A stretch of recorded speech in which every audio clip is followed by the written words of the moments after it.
근데 특별히 여성층한테서 홍 후보가 인기가 없어요. 아니, 근데 당연하지. 나는 사상 최초로 다른 사람, 지지자 아닌 사람들의 부끄러움과 수치심을 유발시켜가지고 지지자를 결집시키는 후보는 나 처음 봤어. 세계적으로 이런 대선 후보가 말이 돼요? 아니, 그러니까 굉장한 사람인 거죠. 뭔 이런 전략이 다 있어. 저기 굉장한 사람이죠.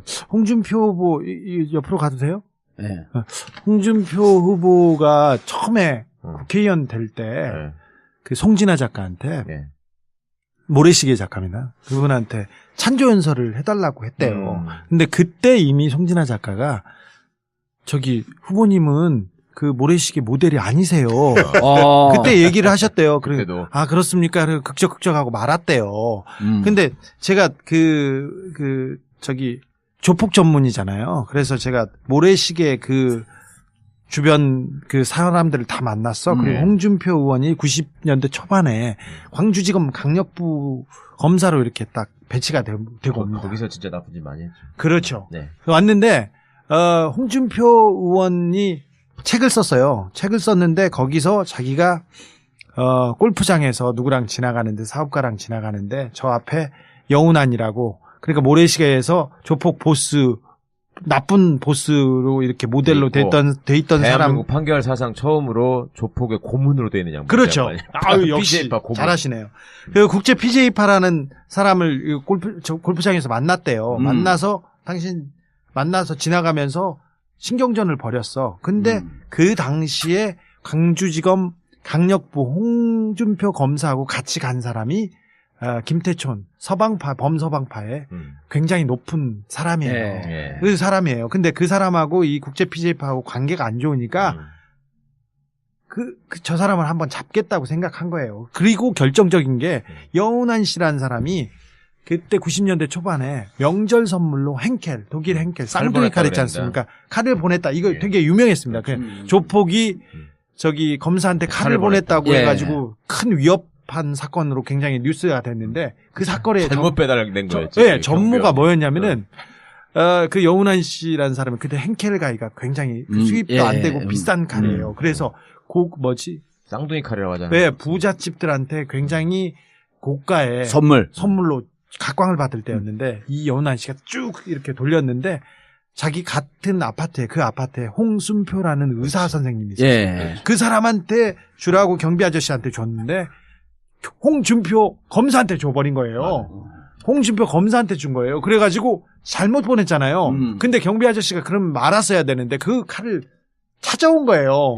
근데 칼을 줬다 뺐으니까 열 받아서 자기를 잡았다. 이게 그 피해자 그러니까 여운한 씨의 증언이에요. 근데 여운한 씨 줬다 뺐었다고? 네. 근데 여운한 씨는 어렸을 때는 저기 그 어두운 조폭 생활을 하기도 했어요. 칼부림을 하였다가 감옥에 갔으니까 그런 사람이었죠. 그런데 그 이후에는 돈을 많이 벌어가지고 그쪽 그 조직하고 전혀 관계가 없고 전혀는 아니고 조폭의 보스나 활동을 한 사람이 아니었고 그 옆에 있는 사람이었는데 홍준표 검사가 엮었죠. 조직 범단의 보스로 그리고 굉장히 중요한 사람으로. 근데 나중에 가니까 이렇게 판결해놨습니다. 어떻게 잘하시나요? 광주 PJ파 고문이라고 해놓고 그 이유가 뭔지 아세요? 조폭들이 체육대회 하는데 거기다가 음료수 보냈다고. 네. 그게 범죄 사실이야. 그러니까 홍준표 검사는 이 사람이 조폭 보스가 아니라는 걸 잘 알고 있었어요. 알면서도 과거에 거기에 몸담았다는 이유로 자기 칼 줬다 뺐었다고. 여운한 씨가 홍준표가 도지사 출마하고 이럴 때 나하고 공개 토론하자. 여러 번 얘기했어요. 몇 번 얘기했어. 그리고 그 여운한 씨는 책도 썼어요. 모래시계 갇힌 시간. 갇힌 시간. 잘하시네요. 내가 왜 잘하는지 알려줄게. 포털. 모래시계에 갇힌 시간. 그랬습니다. 어떻게 알죠? 그렇게 잘하세요? 김광진 의원하고 상관 있는 것도 알아요? 알죠. 알죠. 그래서 제가 그때 뭔가 흥미로웠지. 당신 박시영 씨 왜 오셨어 오늘? 홍준표 의원하고 같이 그때 골프장에서 같이 갔던 그 조폭도 제가 다 만나서 다 취재해보고 그랬습니다. 오늘 그분이 안 그래도 전화가 왔길래 당신 베프는 어렵습니다. 제가 얘기를 해가지고 그분도 마음을 다르게 먹었어요. 여운환. 네, 여운한 씨는 그 홍준표 검사한테 당해서 조폭 보스로 엮여서 감옥에 갔던 사람이고요. 그럼 징역을 범도 아니면 세게 살았을 텐데. 그것뿐만 아니라 그 뒤로도 뻑하면은 조폭 뭐라고 해서 끌고 들어가가지고. 왜냐면 검사들이 그 리스트 있는데 뻑하면 그 조폭들 끌고 갖고 징역 살리고 후리가리 때리고 그러잖아요. 생색내기에 좋은 저거잖아요. 아이템이잖아. 그래가지고 하여튼 온데 다 이용호 게이트 때도 가서 그렇죠. 괜히 어물게 고생하고. 네. 이용호는 정말 시대의 사기꾼이거든. 이용호 때 그랬지. 그다음에 저 최규선 선생 또 뭔 일 하면서 돌아다니면은 또 꼭 여운하고 붙여가지고 연결하려 그러지. 하여튼 호남에서 뭔 일 있으면 과거 다 붙여서 엮으려 그래.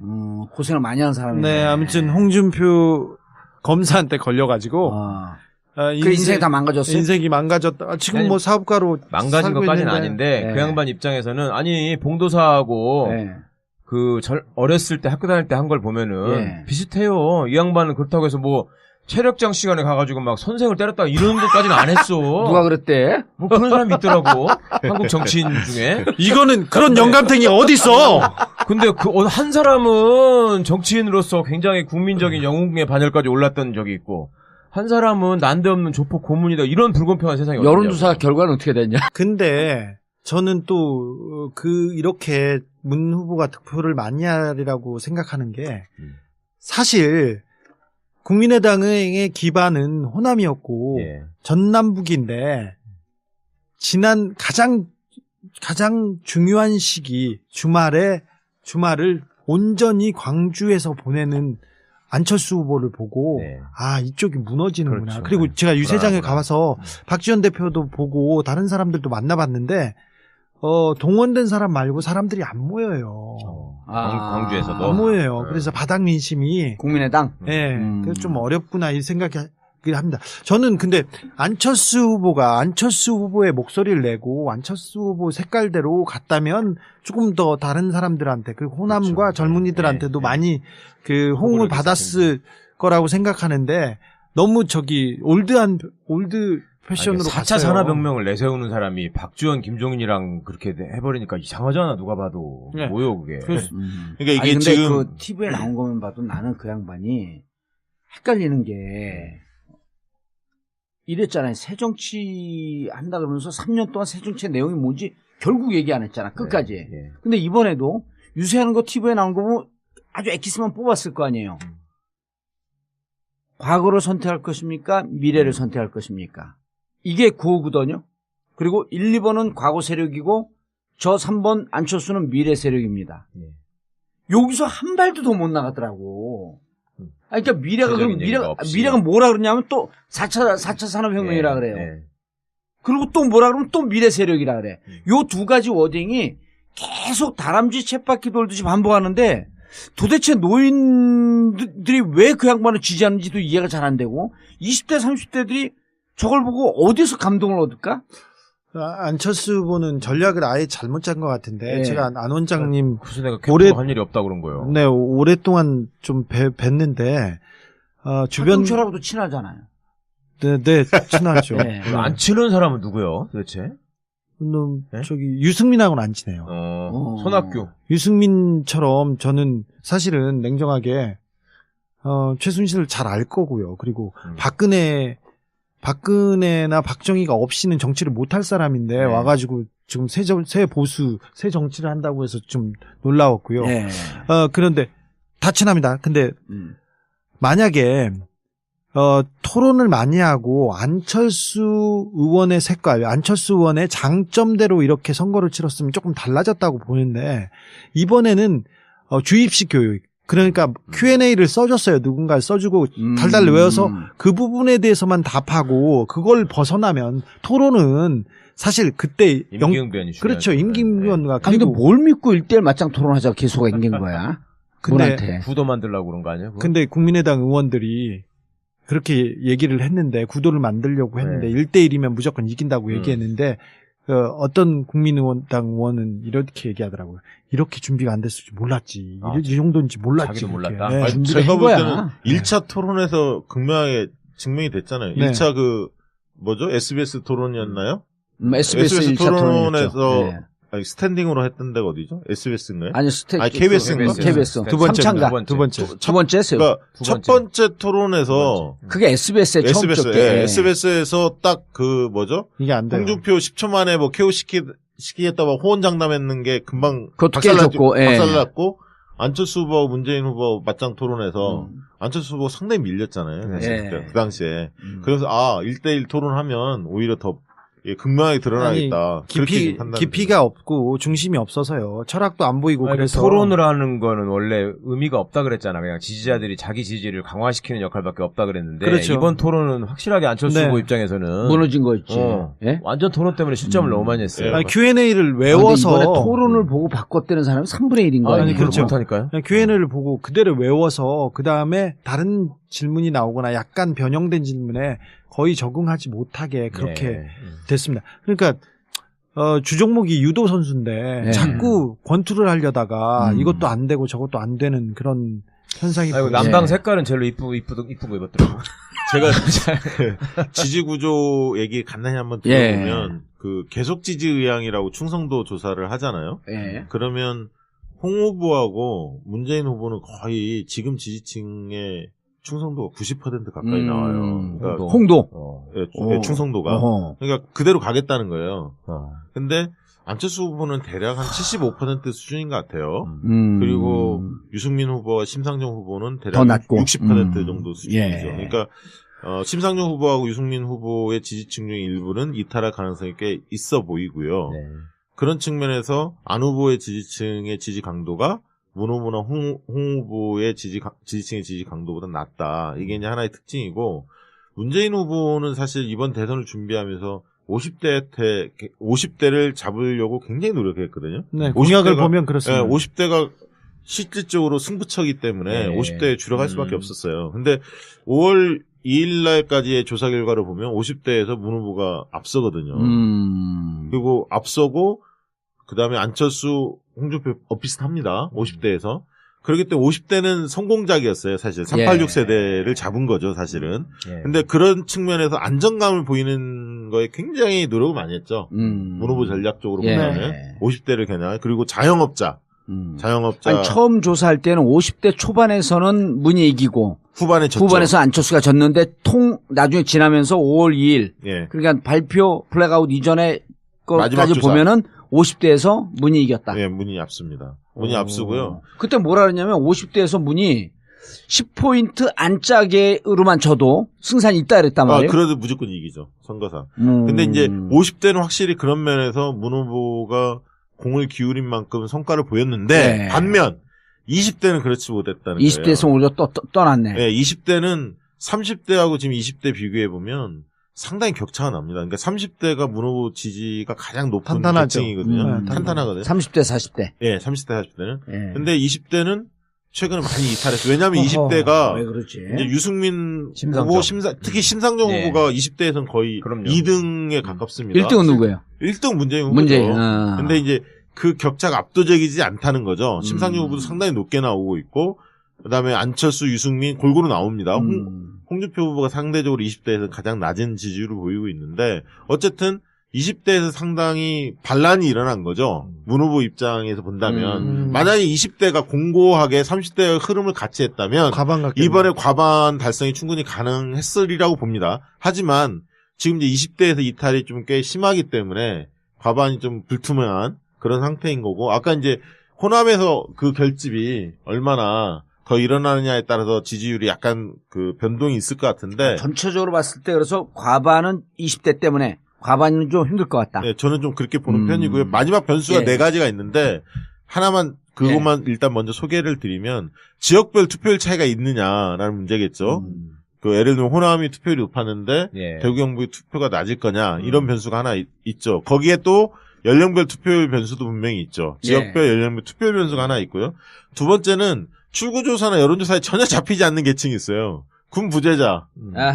이게 되게 50만 명 경찰하고 합치면 그렇지 않습니까? 군 부재자가 있고 재외국민 투표가 있어요. 한 20만 명 했던. 요거는 22만 명 했죠, 이번에. 29만 명 중에 75%인가 22만 했죠. 명 했죠. 이제 그 분들은 안 잡힙니다. 근데 그런 군 부재자나 경찰 또한, 경찰 그다음에 재국민 투표로 본다면 거기에서는 문 후보가 상당히 선전했을 가능성이 있습니다. 그렇죠. 제가 볼 때는. 그다음에 이제 아까 사표 방지 심리가 어느 정도 작동할 거냐. 아까 이제 심상정, 유승민 후보의 계속 지지 의향이 상대적으로 60% 정도밖에 되지 않는다고 하는데 이게 막판에 어떻게 움직일 거냐 이 문제가 있고요.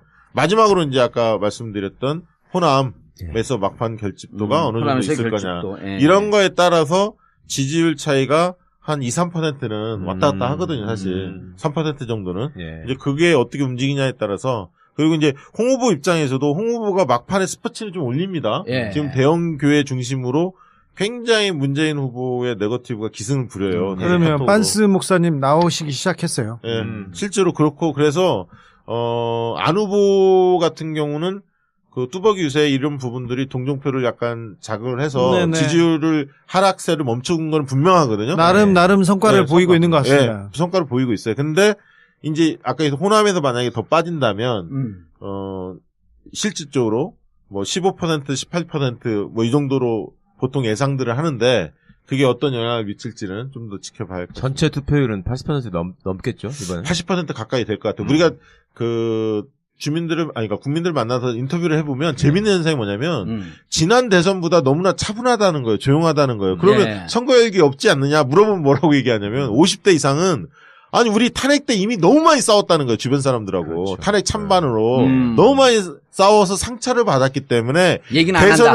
대선에 대해서 너무 관심이 높지만 이 얘기를 안 할 뿐이다. 그러나 우리 다 투표한다. 이렇게 얘기하고요. 50대 이상도. 그다음에 자기 자식들을 보니까 20대 자녀들을 보니까 너무 그 선거에 너무너무 관심이 많다는 거예요. 하고 싶어해 막. 그래서 자기들이 깜짝 놀란다는 거예요. 50대들이 20대 자녀들을 보면서 TV 토론을 같이 보면서 4명의 형제가 그다음에 아버지 어머니 같이 보면 생각이 다 달라서 얘기를 안 하는데 TV 토론 보고. 이게 다 최순실 열사의 공인 것 같아요. 네, 맞아요. 그래서 20대들에 대해서 투표율이 굉장히 높을 거라고 50대들도 얘기하고 20대들도 인터뷰하면 스스로도 얘기를 합니다. 뻔했잖아요. 근데 경비 아저씨가 그럼 말았어야 되는데 그 칼을 찾아온 거예요. 근데 칼을 줬다 뺐으니까 열 받아서 자기를 잡았다. 이게 그 피해자. 그러니까 여운한 씨의 증언이에요. 근데 여운한 씨 줬다 뺐었다고? 네. 근데 여운한 씨는 어렸을 때는 그 어두운 조폭 생활을 하기도 했어요.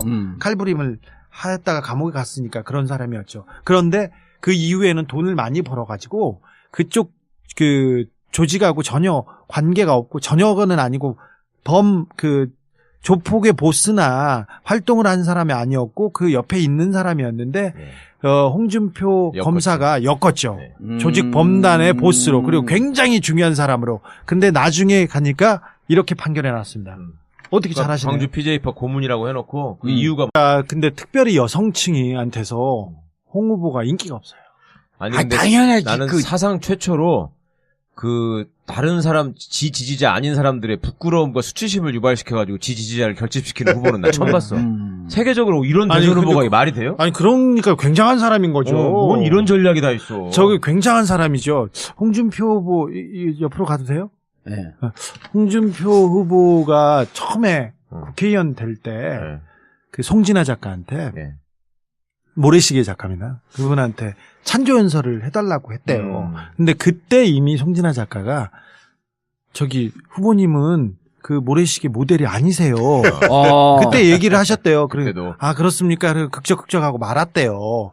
근데 제가 저기 조폭 전문이잖아요. 그래서 제가 모래시계 그 주변 그 사람들을 다 만났어. 그리고 홍준표 의원이 90년대 초반에 광주지검 강력부 검사로 이렇게 딱 배치가 되고 옵니다. 거기서 진짜 나쁜 짓 많이 했죠. 그렇죠. 왔는데 홍준표 의원이 책을 썼어요. 책을 썼는데 거기서 자기가 골프장에서 누구랑 지나가는데 사업가랑 지나가는데 저 앞에 여운안이라고 그러니까 모래시계에서 조폭 보스 나쁜 보스로 이렇게 모델로 돼 있던 사람. 대한민국 판결 사상 처음으로 조폭의 고문으로 돼 있는 양반. 그렇죠. 역시 잘하시네요. 그 국제 PJ파라는 사람을 골프장에서 만났대요. 만나서 지나가면서 신경전을 벌였어. 근데 그 당시에 광주지검 강력부 홍준표 검사하고 같이 간 사람이 김태촌 서방파 범서방파의 굉장히 높은 사람이에요. 예. 그 사람이에요. 근데 그 사람하고 이 국제 PJ파하고 관계가 안 좋으니까 저 사람을 한번 잡겠다고 생각한 거예요. 그리고 결정적인 게 여운한 씨라는 사람이 그때 90년대 초반에 명절 선물로 henkel, 독일 henkel, 쌍둥이 칼 있지 않습니까? 칼을 보냈다. 이거 되게 유명했습니다.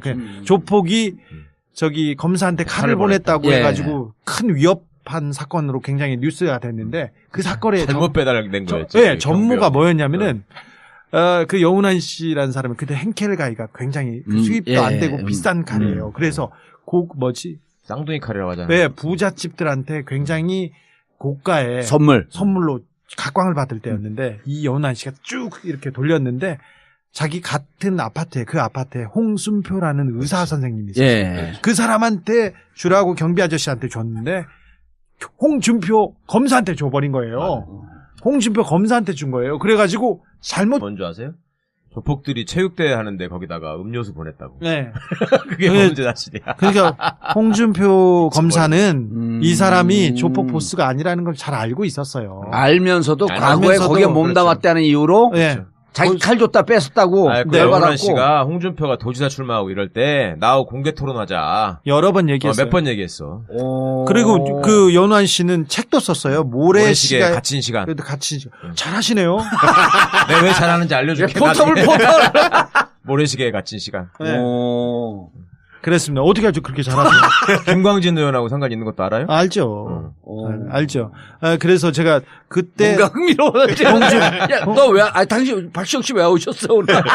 홍준표 의원하고 같이 그때 골프장에서 같이 갔던 그 조폭도 제가 다 만나서 다 취재해보고 그랬습니다. 예. 오늘 그분이 안 그래도 전화가 왔길래